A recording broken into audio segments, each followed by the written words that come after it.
মুরগির গিলা কলিজা খেতে কিন্তু অনেকেই পছন্দ করে না। আমার এই রেসিপিটা ফলো করে যদি একবার রান্না করে দেখেন, সবাই খুবই পছন্দ করবে। বিসমিল্লাহির রহমানির রহিম। আসসালামু আলাইকুম, ওয়েলকাম ব্যাক টু এফওএম কিচেন। এখানে আমি মুরগির গিলা কলিজা হালকা কুসুম গরম পানি দিয়ে ধুয়ে পরিষ্কার করে নিয়েছি।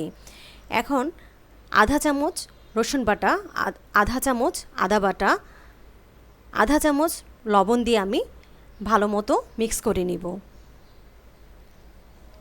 কড়াইতে আমি 2 টেবিল চামচ সরিষার তেল দিয়েছি, দিয়ে আমি গিলা কলিজাটাকে ভালো মতো লালচে করে ভেজে নিব। আর গিলা কলিজা ভাজার সময় কিন্তু ঢাকনা দিয়ে নেবেন, তাহলে কিন্তু ছিটা পড়বে। 2টি আলু কিউব করে কেটে আলু আর গিলা কলিজাটা লালচে করে ভেজে নিব। ভেজে আমি 10 থেকে 15 মিনিট ভেজে নিয়েছি, ভেজে তুলে নিব। সেম কড়াইতেই একটি তেজপাতা, 2টি ছোটো এলাচ, একটি দারচিনি দিয়ে ভেজে নিয়েছি। 2টি পেঁয়াজ কুচি করে আমি লালচে করে ভেজে নিব। এখানে আমি একটি টমেটো আর 2টি পেঁয়াজ পেস্ট করে নিয়েছি।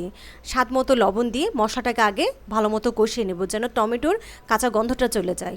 আধা চামচ রসুন বাটা, 1 চামচ আদা বাটা, আধা চামচ হলুদের গুঁড়া, 1 চামচ মরিচের গুঁড়া, 1 চামচ জিরা গুঁড়া দিয়েছি, আর 1 চামচ ধনে গুঁড়া, আর দিলাম আধা চামচ গরম মশলা গুঁড়া।